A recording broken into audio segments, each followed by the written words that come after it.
His call is now being recorded.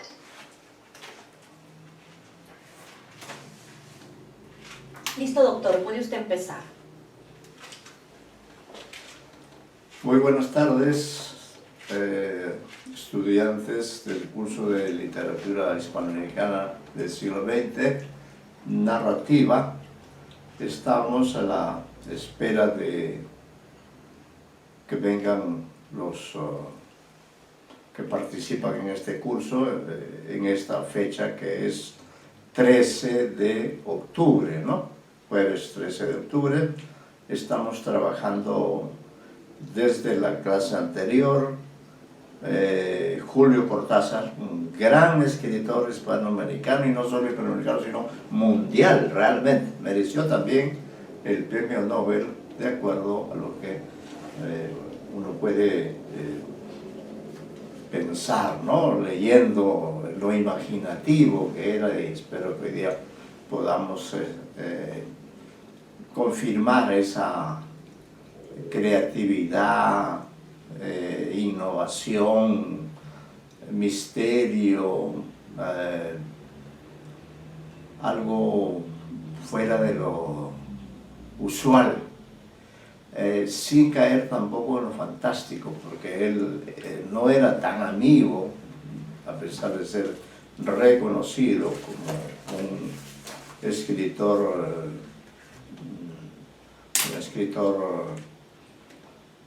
fantástico. Sin embargo, si lo era, ¿no?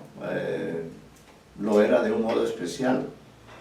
Por eso es que su crítico, uno de sus críticos muy conocidos, que es Hazme Al-Arraqui, él inventó el término neofantástico, pero ni aún ese término no le gustaba mucho, ¿no? No le gustaba mucho, y por tanto, pues, denominen ustedes a Cortázar como lo mejor les parezca, lo mejor. El lector tampoco debe guiarse el lector por los críticos. Los críticos han sido lectores, pero a veces al convertirse en críticos, a veces se vuelven recalcitrantes o creen tener la verdad, ¿no? Y no saben aceptar que hay muchas formas de leer un texto. La riqueza precisamente de un texto literario está en que soporta diversos tipos de lecturas y relecturas. Un mismo crítico, incluso puede haber publicado algo sobre Cortázar, y luego, pasados unos años, y hemos visto que una de las características de Cortázar es justamente que dejó mucha obra póstuma, novelas, de todo, ¿no? Y otro tipo de textos. Entonces ese crítico que no ha conocido o que recién está leyendo esa obra inédita o recientemente publicada, quizá cambiará sus puntos acerca de la obra de Julio Cortázar, que se le reconoce como un gran cuentista. Él mismo tiene una especie de decálogo sobre el cuento. Es un experto acerca del género, pero siendo experto a la vez es un creador que rompe los cánones de la cuentística, ¿no? Eso es algo que hay que señalar. Igualmente en el campo de la novela, también es un autor que ofrece al lector la posibilidad de leer una misma novela, Rayuela, pero siguiendo dos órdenes diferentes, ¿no? Leyendo tal cual el libro está paginado, pero él a su vez también incluye ahí una información para que ustedes lean siguiendo otro orden, ¿no? Rayuela. Rayuela es un juego que todos han hecho acá en el Perú, se llama El Mundo, ¿no? Entonces es un recorrido, entonces el recorrido uno lo puede hacer de forma tradicional, convencional, o puede comenzar, por ejemplo, por el final, ¿no? Entonces, en ese sentido, Cortázar es un innovador, abre opciones, abre posibilidades, abre puertas, y eso acabo de comprobarlo en un libro del cual ojalá tengamos tiempo de leer algo maravilloso libro. Adelante Juárez Antón, está ya ingresando la señorita Juárez Antón, así que como yo anoto siempre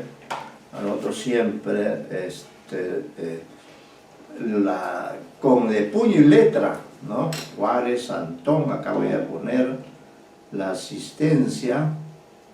Buenas tardes, profesor. Buenas tardes, señorita.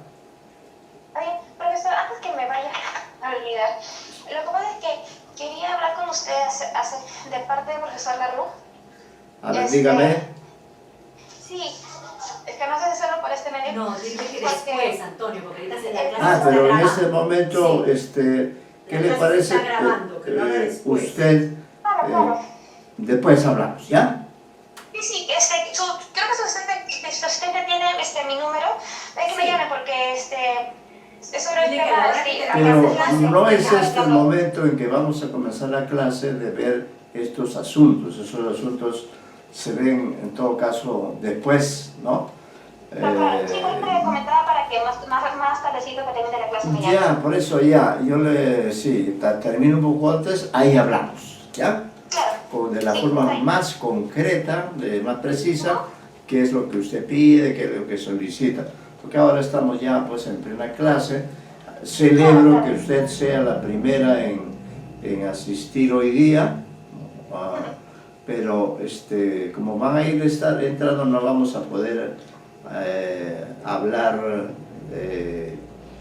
como quisiéramos, y por eso lo dejamos para el final.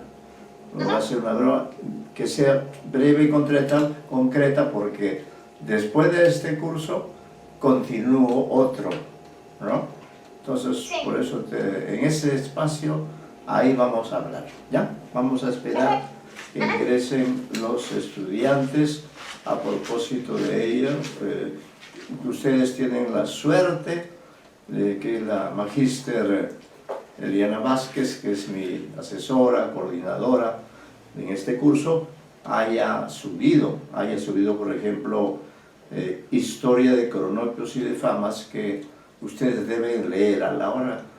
Ojalá tengamos tiempo de leer algunos textos, pero es extraordinario este libro. Ahí también pueden leer en el aula virtual Octaedro, que es otro libro de relatos, Rayuela, que es el novela, y Bestiario, que si no me equivoco es el primer libro de cuentos que publicó Julio Cortázar. Entonces, en esta clase que ya anunciamos en la oportunidad anterior, que íbamos a seguir con Cortázar. Hoy día, lamentablemente, debemos terminar con Cortázar porque los temas tratados sobre un autor generalmente duran una semana, ¿no? El tiempo no es tan extenso, así que aprovechemos al máximo, y por eso yo siempre estoy puntual, siempre estoy esperándolo, los espero. En vez de que ustedes me esperen a mí, yo los espero a ustedes, y como esto ya se está grabando, entonces ya yo estoy emitiendo conceptos con la idea de que ustedes cultiven sobre todo la puntualidad. Eso es algo que diríamos deberíamos ser más puntuales. Ya es 3:05 y no están todavía, y fíjese que están en su casa. Adelante, el señor Alvarado también ingresa. Alvarado, que él asiste regularmente, también como Juárez Antón, Alvarado, Trujillo Carrasco, adelante, Trujillo Carrasco, muy bien. Trujillo Carrasco, Jorge Aventaño, Alvarado Vega. Alvarado Vega, después también Minaya también está presente, Minaya Galarza, caiga de puño y letra para que conste. Luego el señor Trujillo, Minaya, la señorita Juárez Antón, y tenemos en este momento 1, 2, 3, 4 alumnos, entonces ya vamos a empezar con la clase. Como dijimos el martes, hoy consistirá en seguir con Cortázar, complementar en alguna medida, porque quiero entender que lo que les he dicho sobre Cortázar los llevará a leer a Cortázar, a leer más o a releer. Entonces, ahora vamos, después de haber brindado una visión de conjunto, además una visión que nos lleva por el recorrido que hizo Cortázar a lo largo de su vida, de 70 años, después de haber dado esa visión general, hoy día vamos a enfrentarnos en primer lugar a un texto que yo recomendé, porque tienen varias cosas en el aula virtual, pero yo recomendé que ustedes de su cuenta Quispe Arque, adelante señor, Quispe Arque, como el señor Quispe, sí, es que él se llama Quispe Arque Clisman, correcto, ya está casi todo el equipo que asiste regularmente. Entonces, lo que vamos a hacer es lo siguiente, ¿no? Ya estaré atento también si alguien más viene, pero ya estamos trabajando.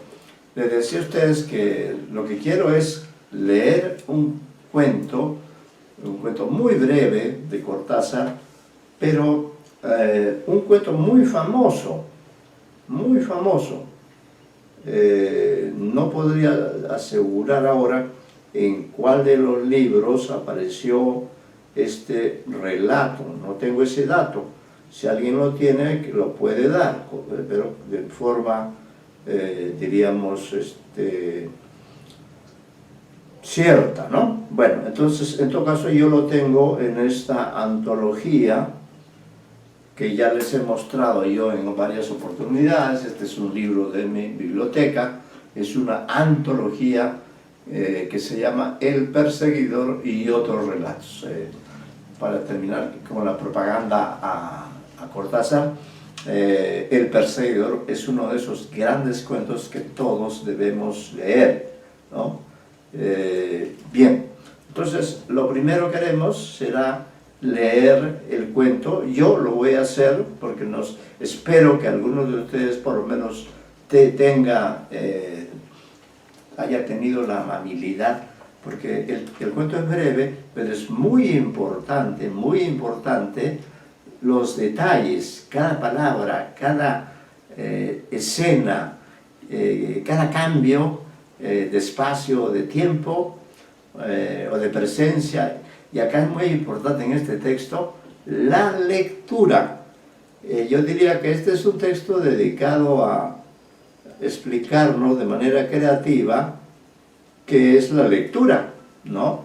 Y los beneficios y eventualmente también no solo los beneficios, sino también podríamos decir los riesgos que implica la literatura tanto para los personajes del texto como para quienes tenemos la oportunidad de ser lectores. Leo entonces con la máxima atención posible, y luego de esa lectura leeré, ¿sí? Porque es mejor, porque así digo exactamente lo que el autor ha señalado.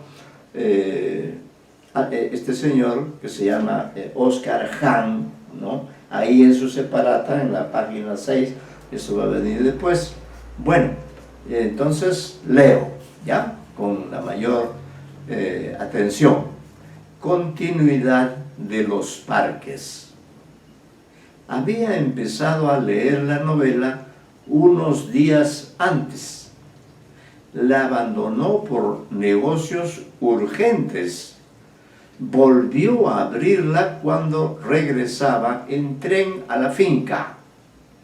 Se dejaba interesar lentamente por la trama, por el dibujo de los personajes.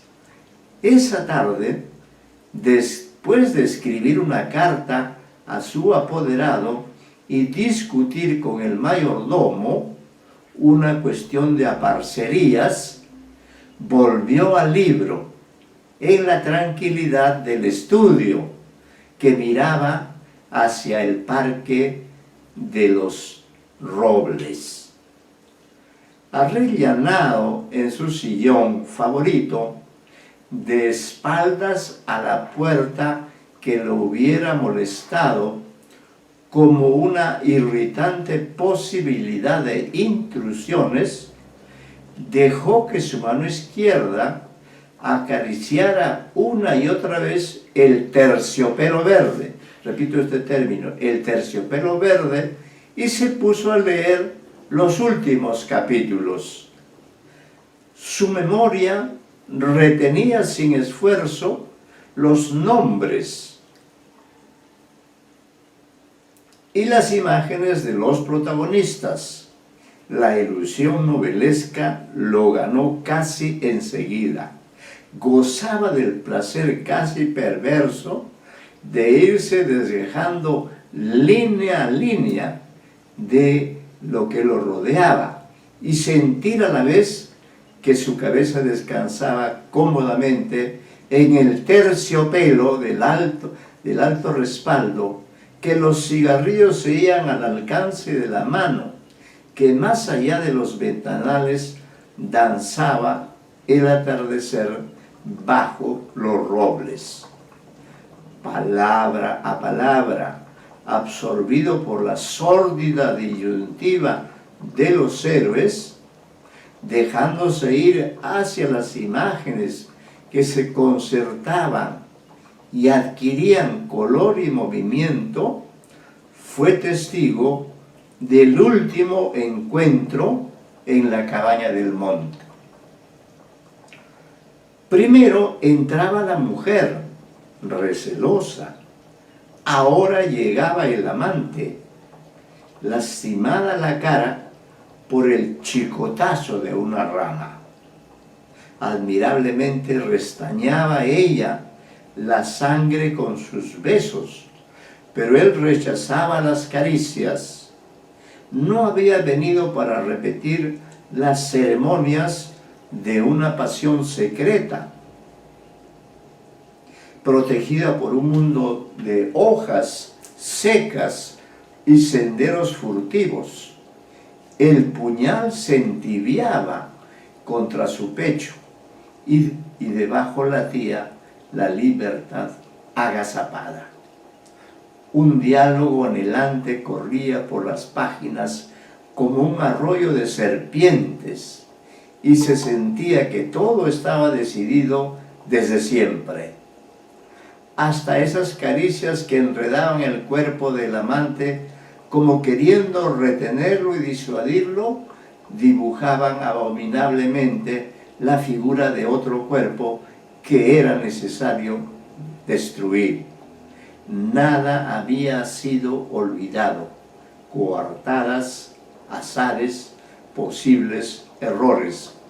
A partir de esa hora, cada instante tenía su empleo minuciosamente atribuido. El doble repaso despiadado se interrumpía apenas para que una mano acariciara una mejilla.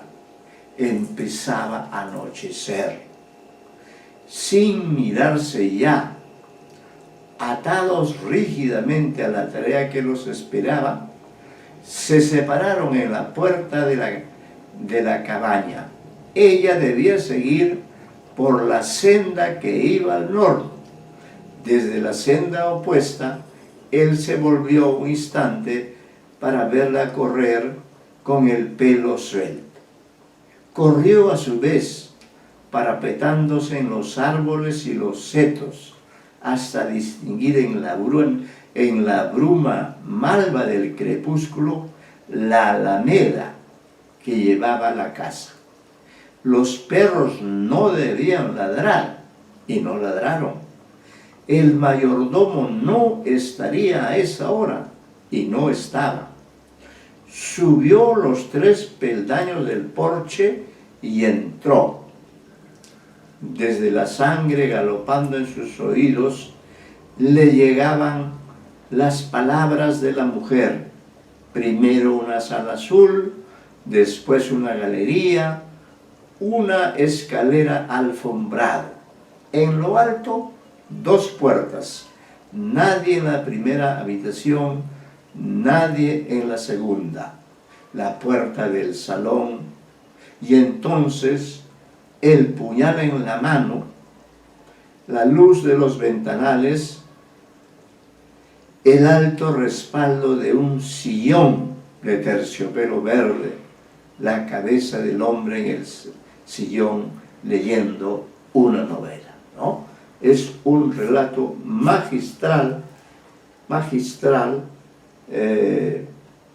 entonces a mí me ha vuelto a emocionar, no sé cuántas veces lo he leído, pero cada vez que lo leo encuentro. Entonces, antes de leer las ideas de Hahn, el análisis que hace don Oscar Hahn de este cuento, me gustaría escuchar algunas opiniones. Espero que algunos de ustedes hayan tenido el texto a la mano y que de esa manera no solo hayan seguido mi lectura, sino que paralelamente ustedes también, ¿no?, como personajes, ¿no?, como lectores, quiero decir, también hayan leído. No sé si quieren hacer algunos comentarios antes de pasar a leer también concentradamente el texto de Oscar Hahn. ¿Algún comentario sobre el cuento? Sí, el señor Alvarado interviene. A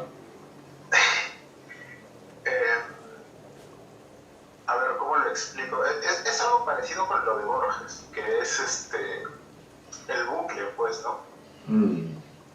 Que se puede presenciar no es que se pueda presenciar, da la sensación de que existe un bucle, porque está el lector leyendo una novela que resulta que va a tratar sobre el mismo. Eso es lo que aparenta. Claro, claro. Es un texto que podría parecer muy engañoso, Ajá. pero la gracia que parezca engañoso. Así es. Porque es un texto que más que otra cosa es como que intenta lograr que el lector sí. se vuelva un personaje al mismo tiempo que el personaje se vuelve un personaje de la novela que está leyendo. Sí, pues. Entonces es muy interesante ese juego que hace, ¿no?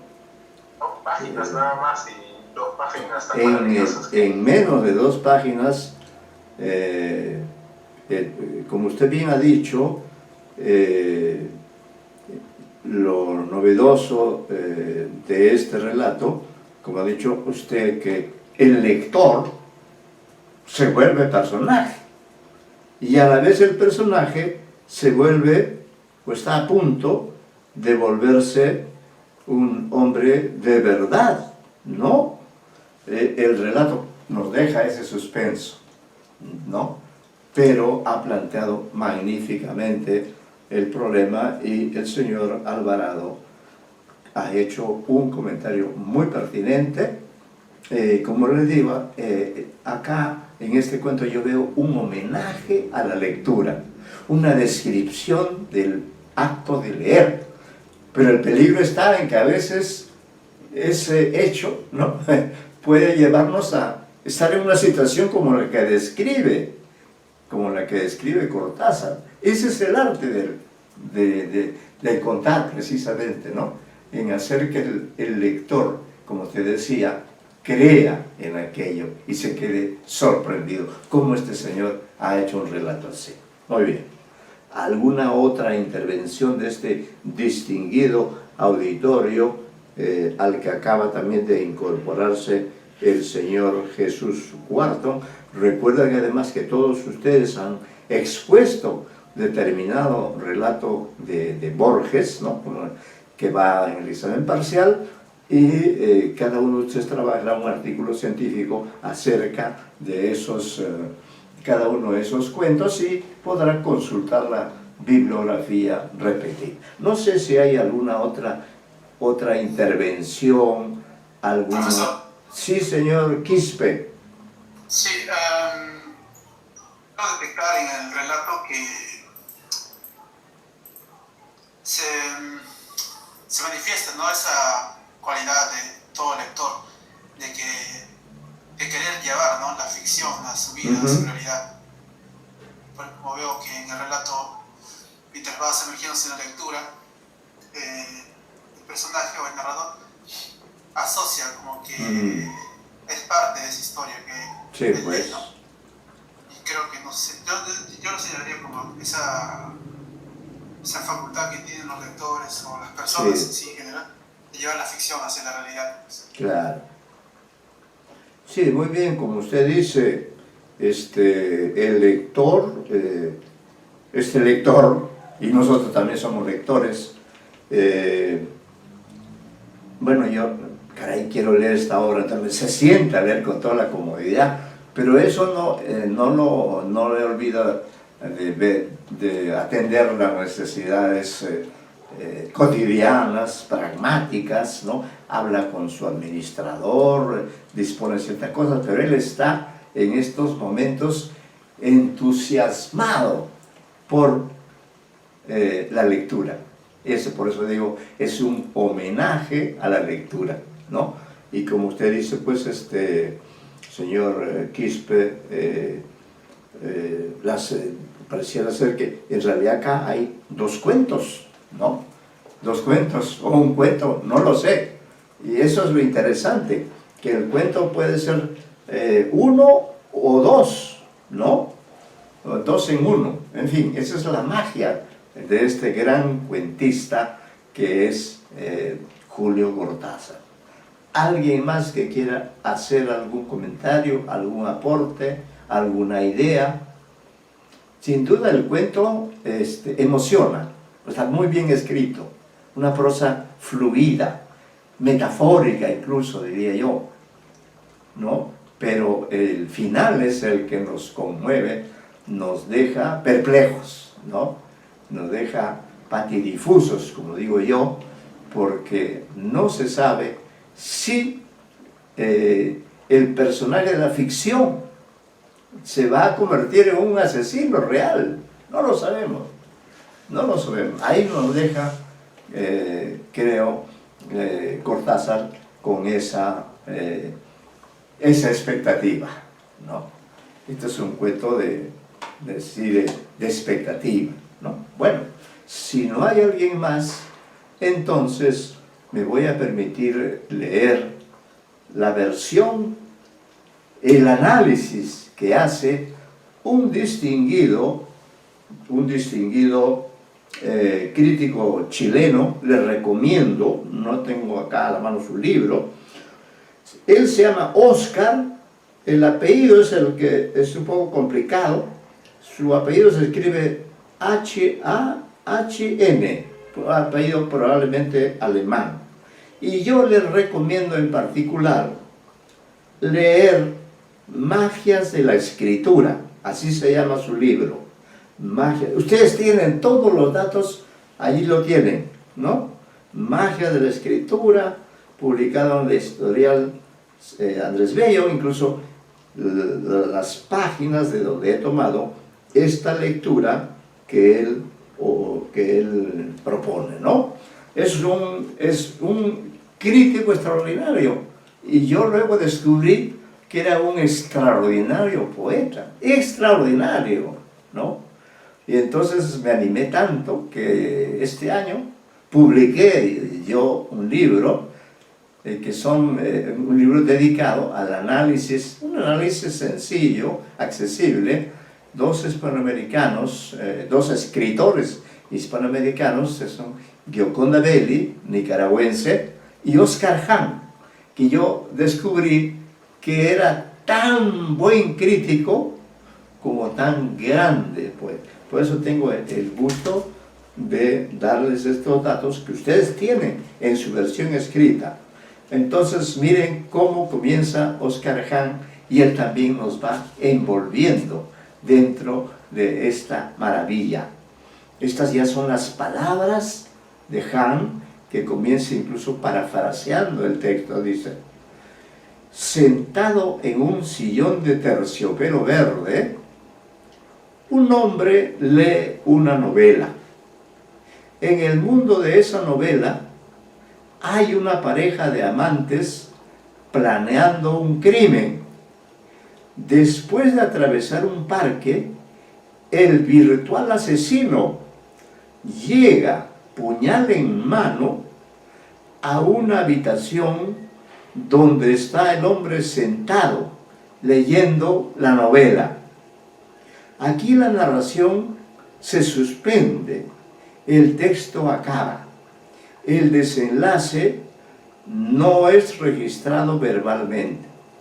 Hay en cambio lo que podríamos llamar un desenlace in absentia, en el sentido de que el lector del texto es capaz de completar unívocamente, fuera del texto, el desenlace que le ha sido escamoteado. Efectivamente, nos ha escamoteado el final, ¿no? Y acá hay una nota, en la nota 3 dice, la nota que ustedes también pueden leer, dice: para otros empleos de la técnica del desenlace in absentias, véanse los finales de La lluvia de fuego, de Leopoldo Lugones. Lugones no es un autor que vamos a estudiar, pero les recomiendo este cuento, La lluvia de fuego, de Leopoldo Lugones, en Las fuerzas extrañas, ¿no? Y también recomienda el cuento El sur de Borges. Bien, continuamos entonces la lectura. El desenlace que le ha sido escamoteado. No se trata de un final abierto. Aunque no se diga expresamente, queda entendido que el amante va a matar a ese personaje lector y que este hecho se posibilita por el fenómeno de la comunicación entre mundos, que en la realidad están incomunicados. El cuento ya clásico es Continuidad de los parques, de Julio Cortázar. La interpretación que hace Hahn, acá en la nota dice: las referencias a Continuidad de los parques corresponden a Julio Cortázar, final del juego. Ahí está el dato, ahí en este libro está, ¿no? Tienen todos los datos ustedes. Bien, dos mundos hay en ese cuento: el del hombre que lee la novela y el de los amantes. Hay dos mundos. ¿Cómo se comunican? Vamos a ver. Desde la perspectiva del lector de dicha novela, él y su entorno pertenecen a la realidad, mientras que los personajes y el orden de la novela leída corresponden al plano de la ficción. Desde nuestra perspectiva, ambos mundos son en rigor ficticios. Eso es verdad, ¿no? Eso es verdad, ambos son ficticios. Pero accedemos al juego de la literatura aceptando la convención señalada. Anotemos además que el primer mundo, el del personaje lector, sirve de marco al segundo, el de los amantes, de modo que este resulta ser un mundo enmarcado. Ahora bien, mundo enmarcado no es lo mismo que narración enmarcada. Y hay una cita así, la cita 5 que remite a Wolfgang Kaiser, famosa obra, dice, indica que mediante el artificio de la narración enmarcada, el autor se oculta detrás de otro narrador en boca del cual pone la narración. Entonces aquí nos aclara Oscar Hahn, dice, no es lo mismo que mundo enmarcado, no es lo mismo que narración enmarcada, según la entendía Wolfgang Kaiser. La narración enmarcada o interna solicita un cambio de narrador, exige la presencia de un segundo narrador que reemplaza al primero. Eso ocurre en la concepción de Wolfgang Kaiser, no en la de Cortázar y Hahn. La narración enmarcada o interna solicita un cambio de narrador, exige la presencia de un segundo narrador que reemplaza al primero. Así ocurre en obras como el Decameron de Boccaccio o Las 1001 noches. Para la aparición de un mundo enmarcado, es indiferente que haya uno o más narradores. Una narración enmarcada está inserta en otra narración. Está inmersa en una narración dicha por otro narrador, pero no necesariamente en un mundo de distinta naturaleza. En nuestra realidad cotidiana ocurre también el fenómeno de la enmarcación. El mundo real es el marco de los orbes ficticios y autónomos creados por la fotografía, las narraciones, la pintura, las películas, las imaginaciones, la televisión, los espejos. Una relación semejante se da entre el espacio de la vigilia y el del sueño. Heráclito ha escrito que para los despiertos la disposición de las cosas es una y común a todos, y que en cuanto a los dormidos, cada uno vive sumido en un cosmos propio. Pone así de relieve la incomunicación que hay en nuestra realidad entre mundo marco y mundo enmarcado, ¿no? Y ahí cita, hasta citado Heráclitus de Cosmic Fragments. Entonces esto ya nos da pues una serie de pautas para diferenciar las cosas, ¿no? Y ver que esto de la enmarcación también se da en el mundo real. Y me gusta mucho este ejemplo de cómo si estamos despiertos, todos los que estamos acá despiertos, estamos compartiendo este mismo espacio. Estamos viendo, ustedes me ven, yo lo veo, ¿no? Pero si cada uno de nosotros esta noche se duerme, cada uno va a soñar distinto. Y nadie va a saber qué soñó el otro. En cambio, en el mundo real sí sabemos lo que estamos haciendo en ese momento. Dice, ciertamente no compartimos mundo con los personajes de la ficción. Me he salteado un párrafo. Dice, todas estas concreciones implican en el fondo la antinomia realidad-ficción. Es otro eje importante en este cuento. Las personas reales y los personajes ficticios no pueden compartir sus mundos. Les está vedado constituirse en comunidades. Personas y personajes están mutuamente incomunicados, como los despiertos de Heráclito con respecto a los dormidos y como estos últimos entre ellos. Ciertamente no compartimos mundo con los personajes de la ficción, excepto en un sentido figurativo. El personaje Don Quijote no puede abrir una puerta y aparecer en persona ante nosotros. A una persona que no le es dado entrar físicamente y literalmente en el orbe de Don Quijote. En el quiebre de estas imposibilidades se funda el fenómeno literario que denomino motivo de los mundos comunicantes y que se basa en la ruptura de leyes o constantes naturales, ¿no? Eso es lo que él plantea, que a una persona no le es dado entrar físicamente y literalmente en el orbe de Don Quijote.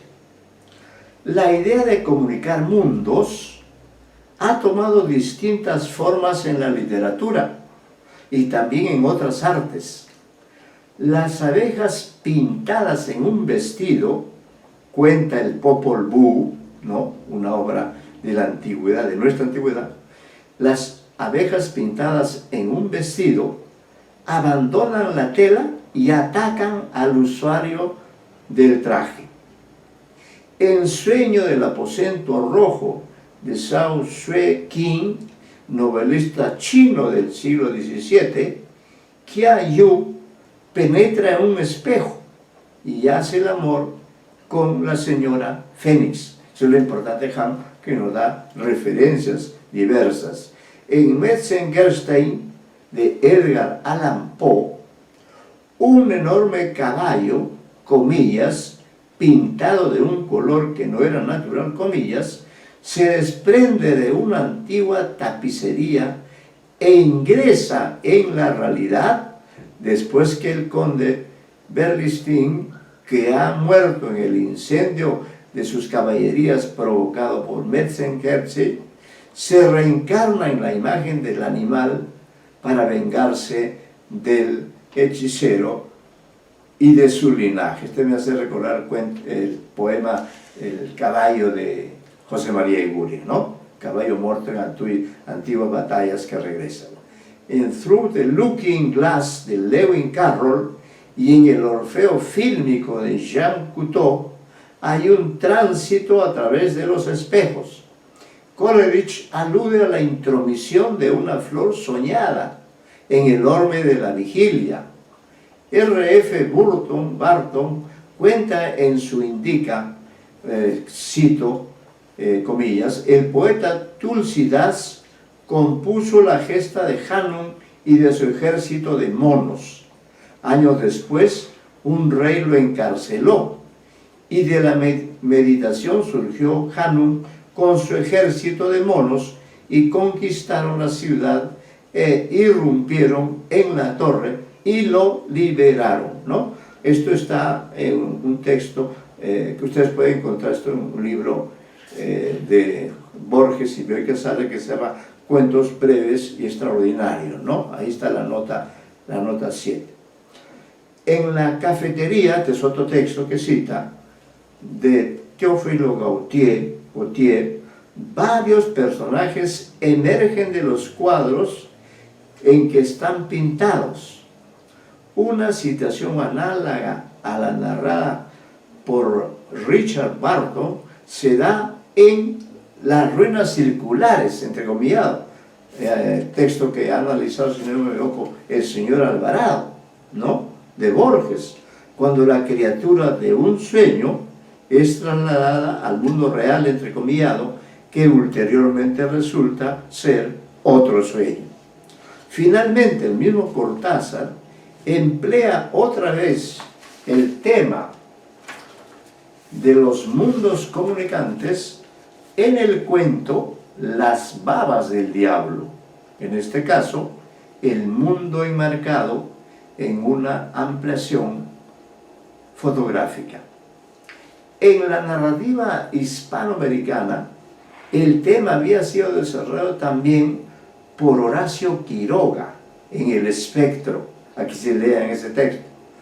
Como en Continuidad de los Parques, hay en El Espectro un triángulo amoroso y un personaje que emprende la travesía de mundo a mundo con el propósito de realizar un crimen pasional. Entonces puede haber influido el cuento de Quiroga en el cuento de Cortázar, ¿no? El triángulo está formado por un actor de cine, su esposa y un amigo común. Al fallecer el actor, muere el actor, los otros dos personajes entablan una relación sentimental. Un día asisten a la exhibición de la última película firmada por el artista, ya muerto, ¿no? Y tienen la sensación de que éste los observa desde el ecrán. Movidos por un extraño impulso, vuelven a ver la película, repiten, ¿no? De pronto la imagen fílmica del esposo se desprende de la pantalla, avanza por la realidad de la sala y provoca la muerte de su rival y de la mujer. Acá hay una nota 8 que dice Horacio Quiroga, cita Horacio Quiroga, ¿no? Muchos años después, Woody Allen recurriría a magias semejantes en el film La Rosa del Cairo. Es un texto, un film, perdón, que probablemente ustedes lo han visto, ¿no? Bueno, otra expresión del motivo se da en 100 años de soledad, con la aparición de los sueños comunicantes. Ustedes que han leído esa obra recordarán ahí que hay unas escenas en las que sueñan las personas, ¿no? Y los sueños se confunden. Bueno, con la aparición de los sueños comunicantes. Se trata del sueño concebido como espacio que puede ser compartido con otros soñadores, comillas. En ese estado de alucinada lucidez, no solo se veían las imágenes de sus propios sueños, sino que los unos veían las imágenes soñadas por los otros. Esta cita 9 remite precisamente a 100 años de soledad. O sea, ahí sí se da la magia de que yo me puedo enterar de lo que está soñando cualquiera de ustedes y viceversa, ¿no? En este caso ya no estamos frente a la comunicación entre mundo marco y mundo enmarcado. La comunicación se manifiesta ahora al nivel de los mundos enmarcados para dar origen a una continuidad de los sueños. La norma de Heráclito válida para la realidad. En cuanto a los dormidos, cada uno vive inmerso en un cosmos propio, resulta así quebrantada en la ficción, ¿no? Es decir, la ficción hace que no sea cierta la norma de Heráclito sobre los despiertos y los dormidos. Es evidente que las fotografías e ilustraciones de todo tipo, las obras de cine y de la televisión, los sueños e imaginaciones, las narraciones literarias e incluso la concepción espacial de la muerte son los orbes enmarcados que figuran al desarrollarse el tema de los mundos comunicantes. Acá hay una cita 10 que dice: aunque la estructura fundamental del tema es invariable, la función que éste ejerce varía en cada cuento.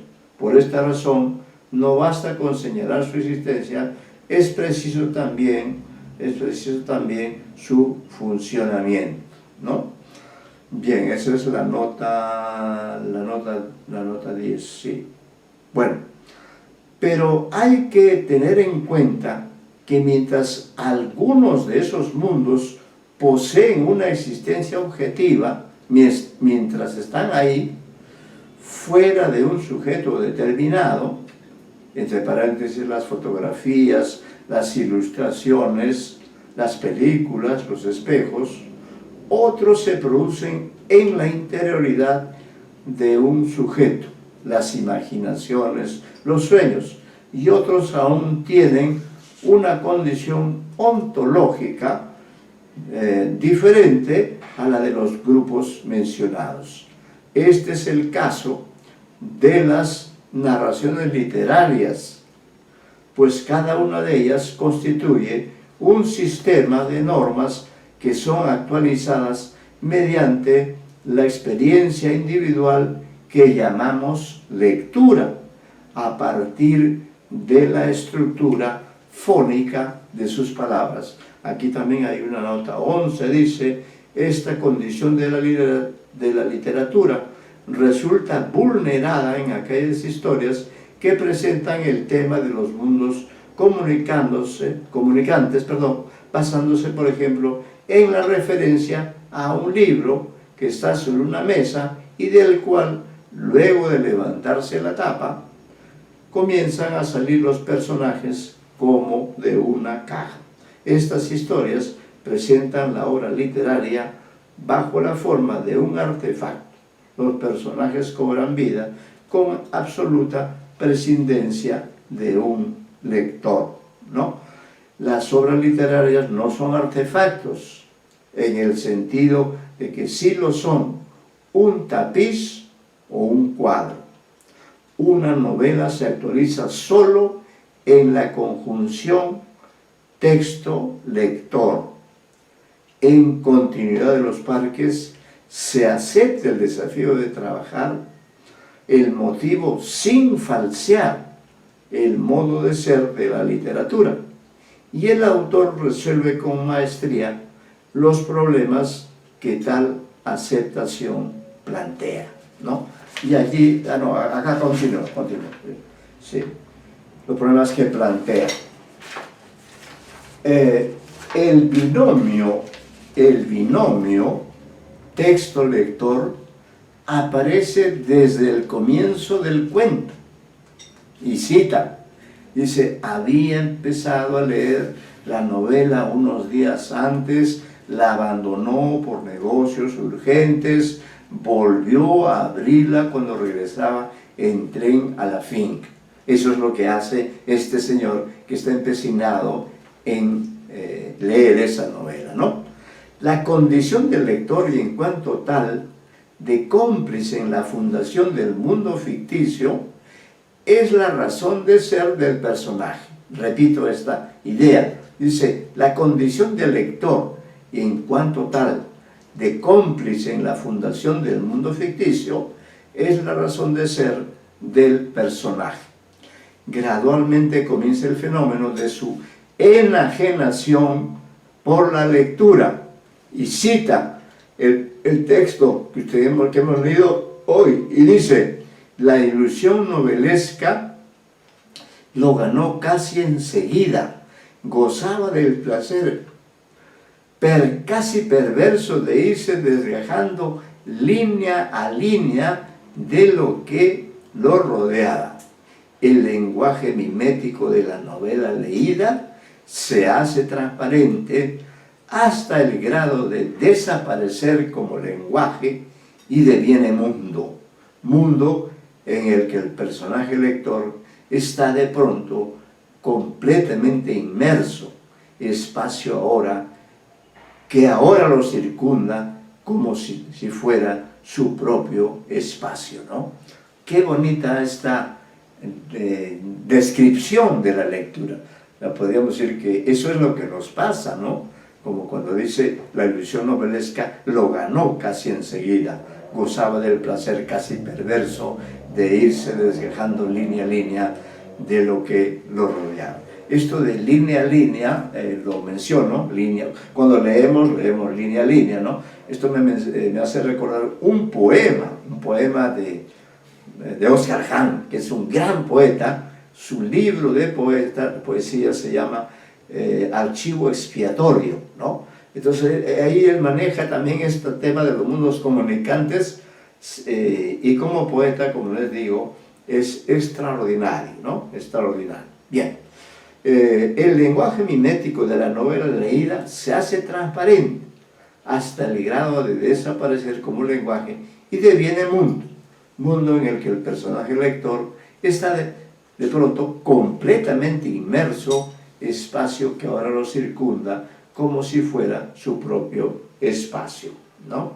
Acá hay una cita sobre un destacado crítico hispanoamericano, Leo, dice: el lenguaje mimético, escribe Martínez Bonatti, es como transparente, no se interpone entre nosotros y las cosas de que habla, mientras los momentos no narrativos descriptivos del discurso del narrador nos remiten a la presencia de éste, ya que impone su ser lenguaje y son su lenguaje, sus actos qua narrador, su interioridad sensible, el discurso mimético nos lleva a las cosas del mundo.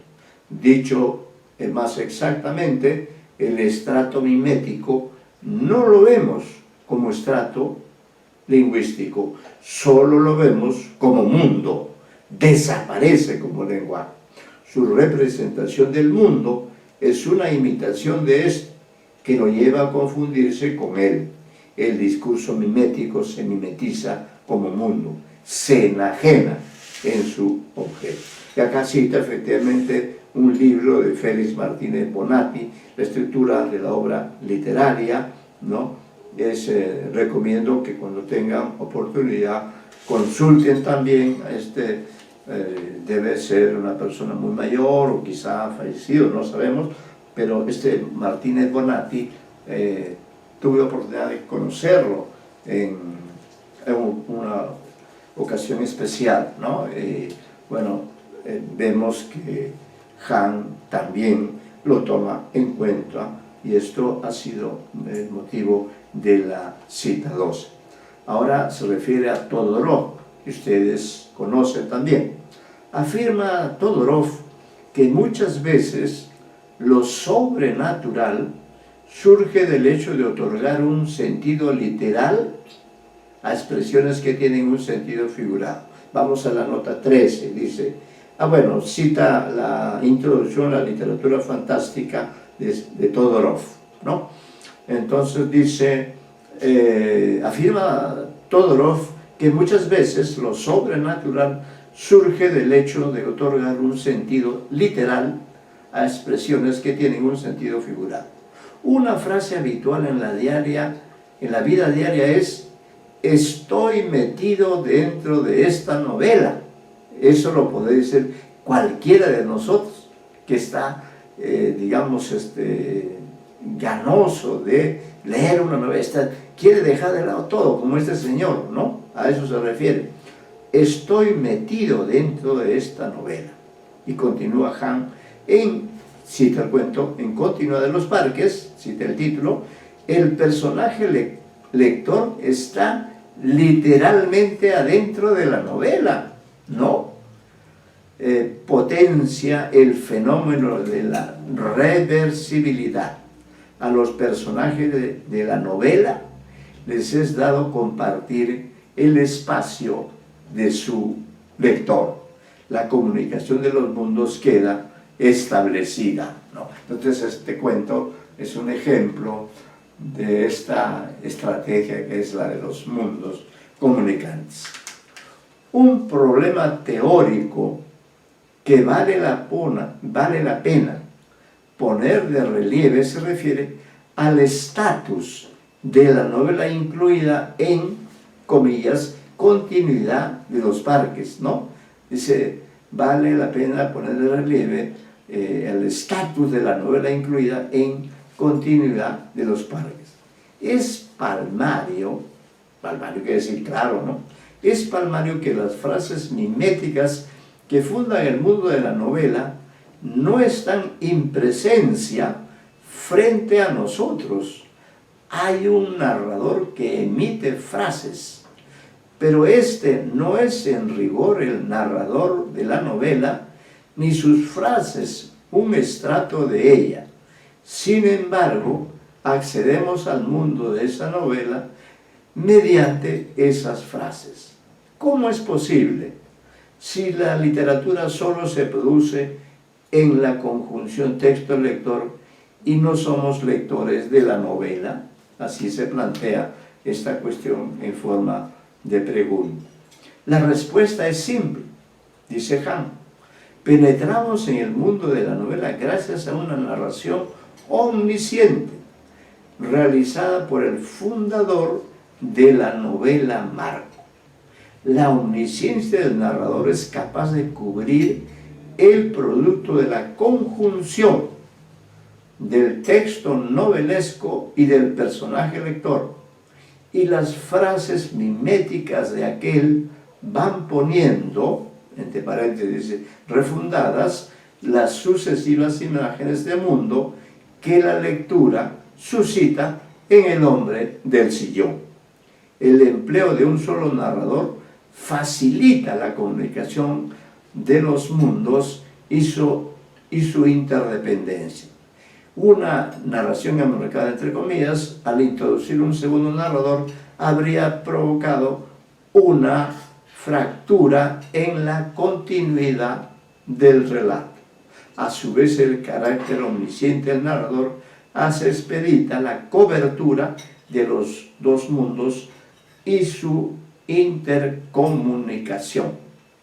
Hemos visto que el mundo de la novela se va haciendo a medida que el hombre que lee. De este modo va construyendo su propio destino y edificando su propia muerte, al mismo tiempo que se va incorporando a la novela leída hasta convertirse en otro personaje de ella. Hay una especie de antropofagia que el texto ofrece sobre ese lector. Y cita esta frase, es tan bonita, que dice, ¿no? Palabra, palabra, absorbido por la sórdida disyuntiva de los héroes, dejándose ir hacia las imágenes que se concertaban y adquirían color y movimiento, fue testigo del último encuentro en la cabaña del monte, ¿no? Es el placer de la lectura. La lectura realmente es algo placentero. En este punto cabe la siguiente especulación. Dice, si el personaje del sillón suspendiera la lectura, con su seguridad suspendería también el desarrollo de la acción. Congelaría el fenómeno de la antropofagia y postergaría el momento de su muerte, produciéndose una situación equivalente a la del célebre diálogo de Lewis Carroll. Y acá, ustedes tienen el texto, acá dice, es un diálogo, ¿no? Él está soñando ahora, dijo Tweedle. ¿Y qué crees que está soñando? Nadie puede adivinar eso, dijo Alicia. Pues está soñándote a ti, exclamó Tweedle, aplaudiendo triunfante. Y si él dejara de soñarte, ¿dónde piensas que estarías? ¿Dónde estoy ahora? Por supuesto, dijo Alicia. Oh, no, explicó Tweedle desdeñosamente. No estarías en ninguna parte porque tú solo eres algo adentro de su sueño. Y acá hay una cita que dice, de este párrafo extrajo Borges, el epígrafe de las ruinas circulares. Si ustedes saben el inglés, pueden traducir esto, ¿no? Tiene que ver con el sueño. Entonces cierra Han con este párrafo que dice, terminamos este dialoguito que dice, si este rey que está allí se despertara, añadió Tweedle, tú te apagarías, ¡bam!, como esta vela. Para terminar dice, en continuidad de los parques, los acontecimientos que desembocarán en un asesinato son puestos en marcha por la misma víctima potencial. Dos puntos. El personaje narrador que, de esta manera, se transforma paradójicamente en un suicida involuntario. Recíprocamente, cuando el amante da muerte al lector, provoca también su propia muerte, ya que destruye la fuente de su existencia y todos se apagan, comillas, como una vela.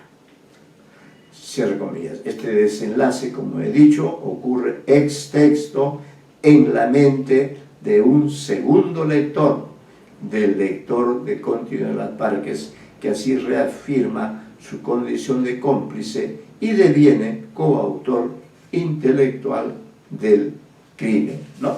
Como vemos, este ensayo de Han es muy exhaustivo, muy analítico, está muy bien fundamentado. Es seguro que ustedes podrán releer este texto, ya que lo tienen en el aula virtual. Entonces hemos cumplido con los dos objetivos. Uno, leer el cuento de la forma más apropiada posible, y dos, hemos también escuchado, aparte de que ustedes han opinado también, hemos escuchado el análisis que ha hecho Oscar Hahn, a quien recomiendo como crítico en su libro Magias de la Escritura. Los datos están en el documento que ustedes tienen en el aula virtual, y como poeta también es extraordinario, es un fuera de serie, ¿no? Aunque no es tan conocido, pero yo acabo de publicar un libro, no lo tengo aquí a la mano, ya lo mostraré en la próxima clase. Acabo de publicar un libro de ensayos críticos acerca de estos dos escritores, Gioconda Belli, ¿no?, que es una escritora del siglo XX y del XXI, y Oscar Hahn, que también es un escritor del XX y del XXI, y cuya ponencia hemos leído para ustedes.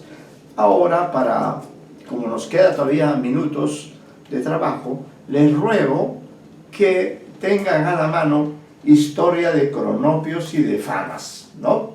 Historia de Cronopios y de Famas. Y lo que voy a querer es que ustedes compartan sus ideas conmigo. Es decir, cada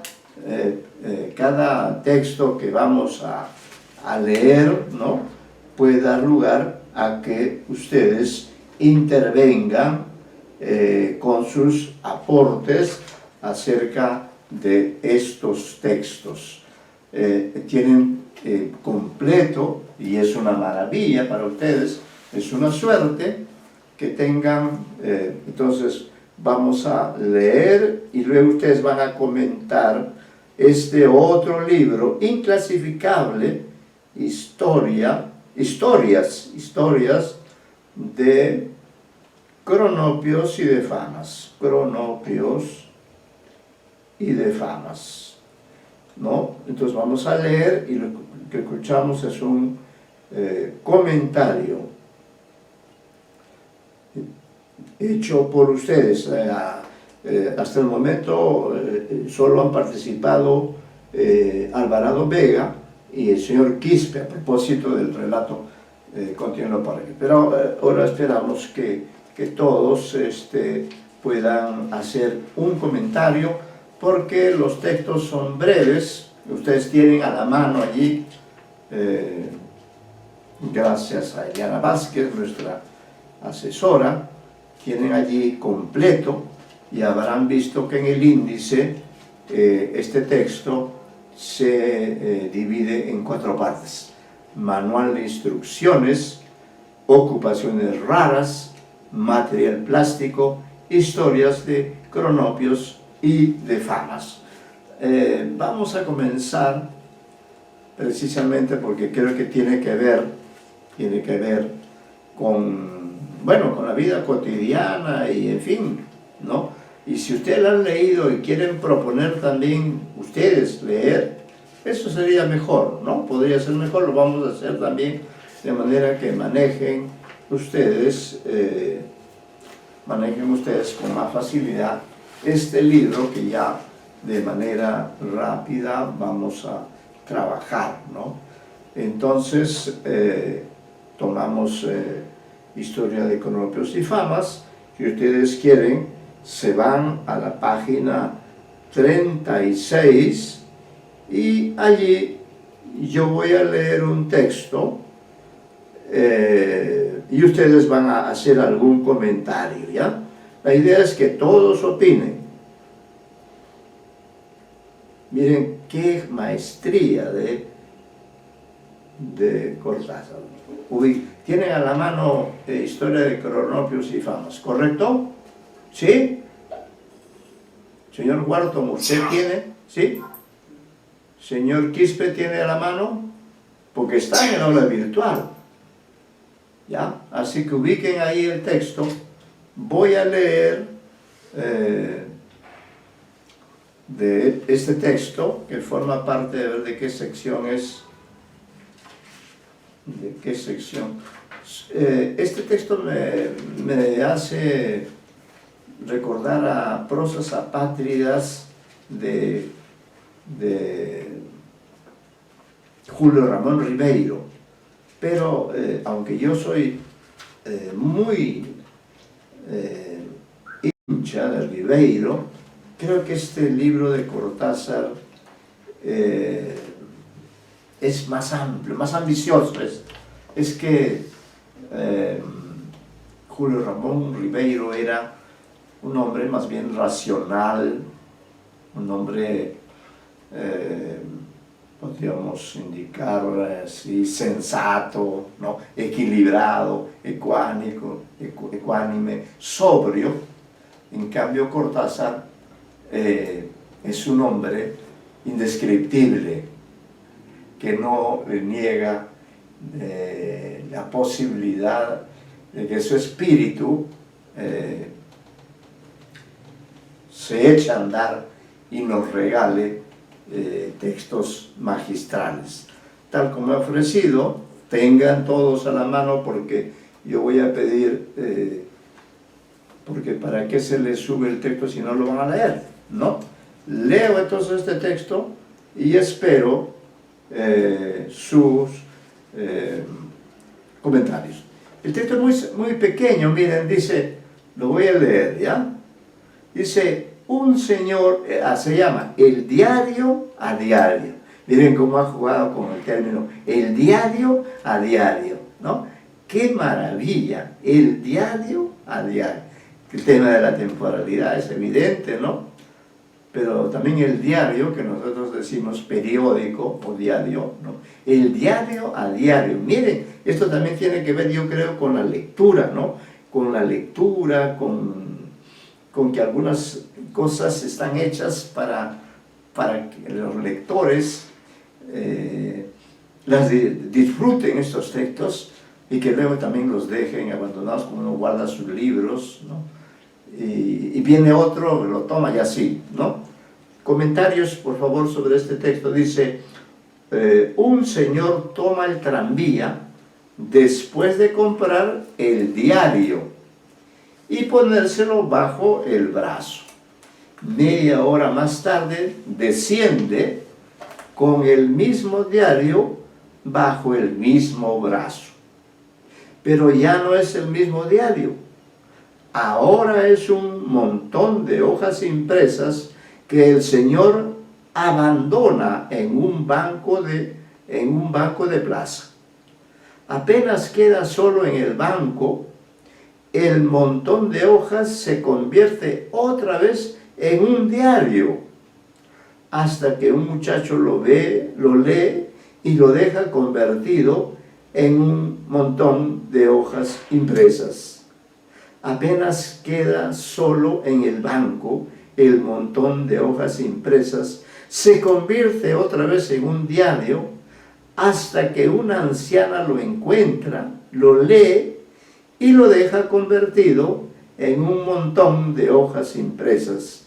Luego se lo lleva a su casa y en el camino lo usa para empaquetar medio kilo de acelgas, que es para lo que sirven los diarios después de estas excitantes metamorfosis. Es también el tema de la metamorfosis. ¿Qué les parece ese texto? ¿Qué comentarios tienen? Ustedes son gente inteligente, gente ilustrada. Y entonces sí me gustaría escuchar comentarios, ¿no? Este es un texto genial en mi modo. Miren, este es un micro relato, podríamos decir, ¿no? Genial. Ahora todos hablan de micro relato, pero ya Cortázar lo hacía sin, en este libro que ustedes tienen, ¿no? Historia de cronopios y de famas, historia de cronopios y de famas. Claro, requería todo un curso, pero sí me gustaría, ahí tienen el texto, está en la página 36, quiero escuchar algunas opiniones para que no digan, no, los alumnos sanmarquinos no intervienen, no les gusta hablar, ¿no? Son más bien inmutables, no arriesgan una idea, lo saben todo, entonces ¿para qué van a hablar? Entonces estoy retando pues para que ustedes intervengan. Qué bello texto realmente, ¿ya? Lo voy a leer otra vez y espero ahora que ustedes hagan algún comentario. ¿Cuál es el tema acá, no?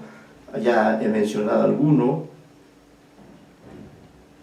Dice, un señor toma el tranvía después de comprar el diario y ponérselo bajo el brazo. Media hora más tarde desciende con el mismo diario bajo el mismo brazo. Pero ya no es el mismo diario, ahora es un montón de hojas impresas que el señor abandona en un banco de plaza. Apenas queda solo en el banco, el montón de hojas impresas se convierte otra vez en un diario, hasta que un muchacho lo ve, lo lee y lo deja convertido en un montón de hojas impresas. Apenas queda solo en el banco, el montón de hojas impresas se convierte otra vez en un diario, hasta que una anciana lo encuentra, lo lee y lo deja convertido en un montón de hojas impresas. Luego se lo lleva a su casa y en el camino lo usa para empaquetar medio kilo de acelgas, que es para lo que sirven los diarios después de estas excitantes metamorfosis. Ahora sí, espero que ustedes tengan algún comentario, especialmente quienes no han intervenido, ¿no? Un aporte sobre este texto. Un literato sanmarquino tiene que ser un lector así acucioso, constante. Se les está dando sobre todo la oportunidad mediante estos valiosos textos que ustedes también tienen. Y como les digo, por experiencia propia, ustedes van a ser expositores, ¿no? Van a ser profesores si ya no lo son. Entonces, tienen que hablar. Parle. Los escucho. A ver, el señor Quispe, me parece que tiene alguna idea. Sí, creo que el relato intenta decirnos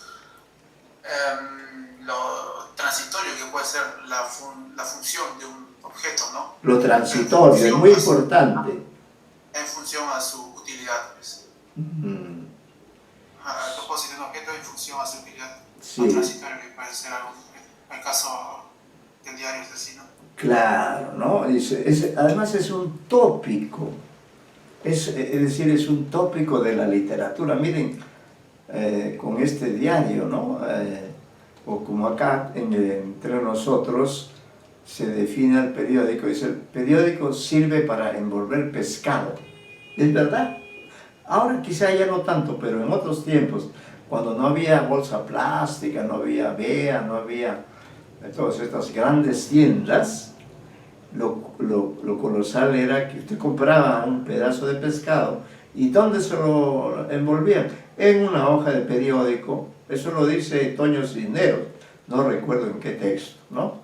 Pero bien dice aquí la transitoriedad, ¿no? O como una cosa, en general las cosas se convierten en otras, ¿no? Que todo es una permanente mutación, una pero además el texto tiene un ritmo, ¿no? Porque termina de una manera magistral, degradando la función de este objeto, que efectivamente, ¿qué cosa es un diario? Un montón de objetos. Y sin embargo, es un diario donde uno puede leer extraordinarios artículos. Gracias, señor Quispe, por su intervención. Vamos a ubicar algún otro texto, porque mis alumnos de literatura están en huelga de silencio, ¿no? No quieren hablar, son muy misteriosos. ¿No serán seres de ficción? Digo yo, ¿no? A ver, aquí hay alguien que quiere intervenir. Sí. El señor Wharton interviene, me parece muy bien, él es de los que sí interviene. A ver. Sí, también se ve el tema de la importancia de la información a diario, Ajá. en la vida de las personas, en la ciudad sobre todo. Una información es consumida en un momento, una vez que ya ha sido consumida, pues ya no sirve. Claro. Entonces, aquella valiosa información que es en un momento ya Se no es desvaloriza, ¿no? Como la canción, ¿no?, de Héctor Lavoe, ¿no? ¿Para qué leer un periódico de ayer? Entonces, eso me habla más o menos de la fugacidad, de la importancia de la información. La fugacidad, claro. Vivimos en una época en la que la información, y bueno, más ahora, ¿no?, más que antes, Ajá. que la información, hay un montón de información para leer y falta tiempo para ello, ¿no? Hay un exceso de información, ¿no? La información en un día es importante, muy relevante, y el día siguiente ya no lo es. Por eso que al final de su vida un diario, pues, de importante material de soporte termina como simple envoltorio de, pues, vida de tales. Claro, es una metáfora, pues, ¿no? Es una metáfora de la vida también, porque nosotros que somos seres humanos, que ahora estamos vivos, pues estamos vigentes, estamos viviendo, como dice el señor Wharton muy bien, y todos necesitamos la información, pero ahí ha habido un cambio, ¿no? Pero también hay otro aspecto, es que ahora ya no dependemos tanto de los diarios. En mi caso, por ejemplo, yo ya no compro periódicos, ¿no? Cuando voy a la casa de un amigo que sí los compra, entonces ahí me entero de muchas cosas, pero ya no me provoca, porque yo he tenido épocas en que coleccionaba los diarios, ¿no? Pero los diarios, como usted menciona, luego terminan sirviendo para un fin tan utilitario. Pero hay que rescatar también en la intervención del señor Wharton el hecho de que todos necesitamos estar informados todos los días, ¿no? Eso es otra gran verdad de la buena interpretación, del aporte del señor Wharton, ¿no? Pero por otra parte, ojo, que con ustedes que son literatos, investigadores, resulta que a veces un periódico muy antiguo se vuelve valioso. ¿Por qué? Porque ahí se descubre que publicó Cortázar, para citar al autor, su primer artículo. Entonces, le aseguro que alguien pagaría una suma, vamos a decir 10 euros o 20 euros o más, ¿no? Entonces, fíjese, estaban aparentemente ahí ya envejeciendo y de pronto cobran vida. ¿Por qué? Por lo relevante de la información. Muy buen aporte el del señor Wharton. Voy a leer un último texto. Bueno, ya creo que nos vamos a caer acá, ¿no? Entonces, les recomiendo, por favor, les recomiendo leer. Son textos maravillosos, como acabamos de demostrarlo con una sola lectura, con un solo texto. Es una maravilla esta historia de cronopios y de famas, ¿no?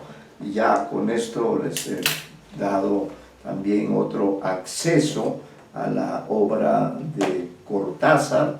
Es una obra maravillosa de la que estamos disfrutando y ustedes podrán seguir disfrutando. Espero que este ejemplar de Historia de Cronopios y de Famas no les sirva al final a ustedes, sino para envolver pescado. Espero que no. Espero que lean y valoren y, como dice el señor Huarto, encuentren allí, ¿no?, algo valioso, algo que les puede motivar, por ejemplo, a hacer una tesis. Este texto de El diario a diario, a mí me fascina, pero ya ustedes en gran parte lo han explicado, ¿no? Bueno, entonces terminamos ya la clase, porque enseguida tengo Profesor. otra. Sí, señor Quispe. Disculpe, la clase anterior habíamos quedado para que pueda exponer sobre un cuento de Borges en esta. Perdón, no lo escuché. En la clase anterior habíamos quedado para que yo pueda exponer sobre un cuento, un breve análisis sobre un cuento de Borges. Pero ahora no, ya no es posible. Lo dejaremos para la siguiente sesión porque ya no es posible. Inmediatamente después tengo otro curso, por eso estoy cortando un poquito antes, porque hay que hacer una nueva. Queda pendiente esto, usted me lo recuerda, yo me había olvidado, francamente. Pero si yo le he dicho eso, lo hará, me hace acordar, ¿ya?, la próxima clase. Ahora ya no es posible. Más bien, ya, gracias a ustedes. Disculpen, queda pendiente, no está siendo eliminada, ¿ya? Bien, por eso es importante no faltar, por eso es importante, hay un señor Aparicio, por ejemplo, a quien se le asignó un texto y sin embargo él no apareció. No, muy bien, gracias, muy buenas tardes, ¿no?